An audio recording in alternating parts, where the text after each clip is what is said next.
Hello, ladies and gentlemen, and welcome to another episode of Let's Play Warframe. It's finally here, guys. I apologize that the Chroma video has taken so long, but I've just been playing and trying to enjoy Update 16, and I've got a couple of formas on Chroma already, but so far, I really like Chroma. Of course, Chroma is the new dragon frame introduced in Update 16.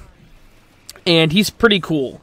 I know a lot of people aren't very happy. There was actually a bug with his Vesper Armor that basically caused him to get a permanent armor and damage buff, as opposed to a temporary armor and damage buff.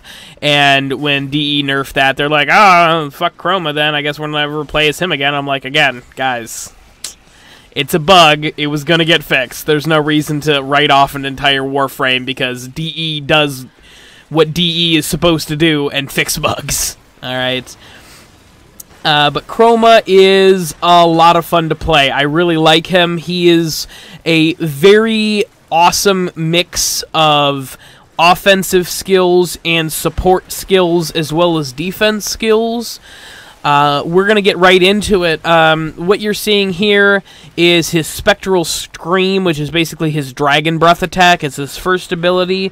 It just does, it does a flat damage. It's toggleable, so you just turn it on and off. Your movement speed is severely decreased when you're using it. However, movement speed abilities such as Volt's speed does affect it. So if you have a Volt on the team, that can make Spectral Scream much, much better.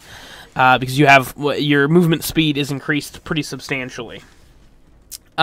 Spectral Scream also has a chance to proc status effects, I believe 80 or 90% at max level, and it is awesome. Chroma is a unique frame in that he's the first frame that his energy color actually affects what element his abilities take. So right here you see lightning, which is blue, white is frost damage, red is fire damage, and green is toxic damage. And of course, the different variants of green and red, like pink is fire, and I think gray is technically frost, stuff like that.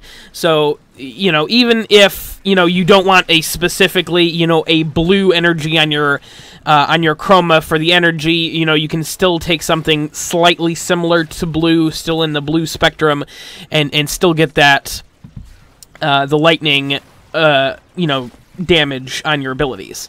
It's a really interesting, it adds a lot of depth to Chroma. There's a much more strategy that you can employ, and I think that is just really, really cool. And I think that maybe not exactly like this for future frames, but you know, a unique feature like this for future frames would be a really, really good idea. But his second ability is Elemental Ward. That basically, what Elemental Ward does is that it gives nearby allies a offensive and defensive buff, and also has a chance to proc status effects on nearby enemies.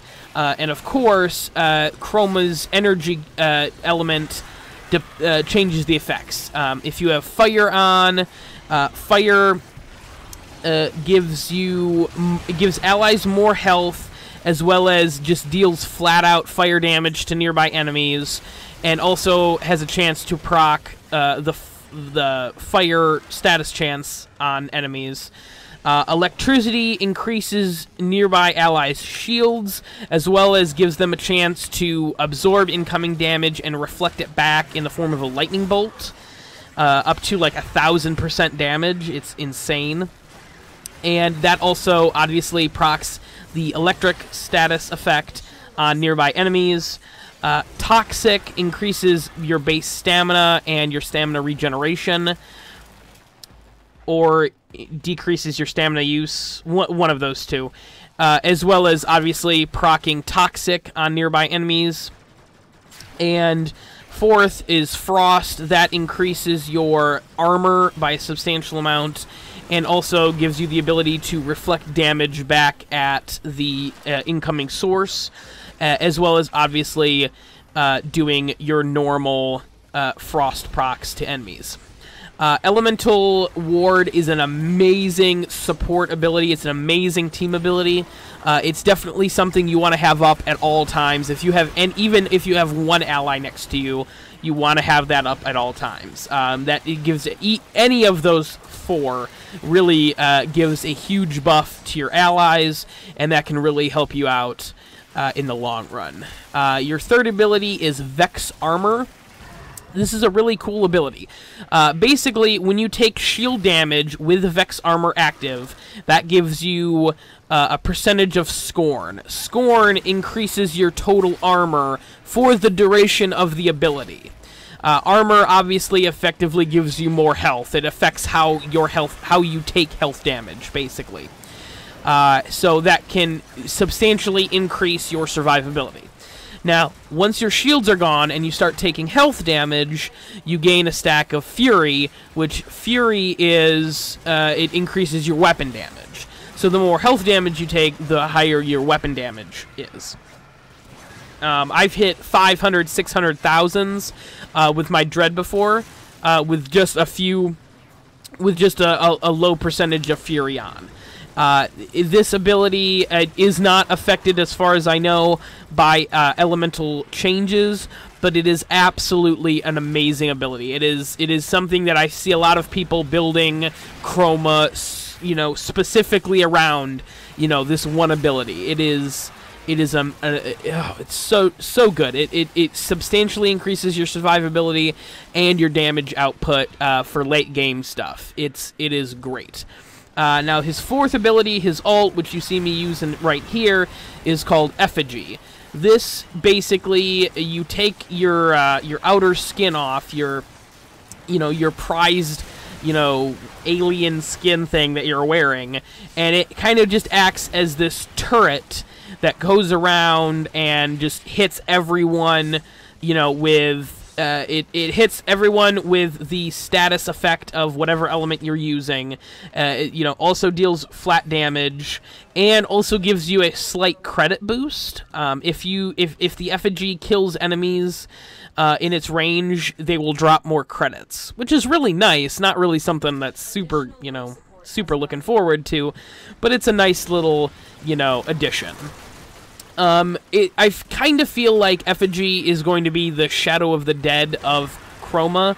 Like, it's a pretty cool move to use, even though it is kind of an energy hog, and it's really good if you need to revive someone or, draw attention away from a defense target, but I don't see very many people really building Chroma specifically for Effigy. I think that Spectral Scream and Elemental Ward and Vex Armor are all much better abilities and really deserve much more attention than Effigy does. Again, Effigy, decent ability. I like using it well enough, but I would not recommend building Chroma around that specific ability. Now, I've gotten Chroma up a couple of times. I've formed him twice already, and I like him. I like playing him. He's an interesting Warframe. He's got a lot of dynamic with the different elements, and it really encourages you to adapt and use different play styles. And I really like it. I think that, he is a very interesting frame, and he's a breath of fresh air, which is exactly what this game needs. I think that also the way you acquire him, I obviously bought the bundle. I did not want to mess around with doing the quest, but the way you get him is actually the new quest with the new Cephalon for acquiring his specific targets. I might do a video on that later, but for right now, we're just gonna, this is just my first impressions of Chroma. I wanted to get this video out as soon as possible because I know I'm a couple of days behind on it, but I really wanted to get a feel for him and really, I wanted to, really be able to give you a firm review. I really like Chroma. He's a great frame. He's a solid frame. He can fill a lot of different roles, and he is hella fun to play, quite frankly. But thank you very much, guys, for watching. I appreciate it. Please like, comment, and subscribe, and please stay tuned for more Warframe content coming soon. I've been your host of the most, as always, Francois878, signing out.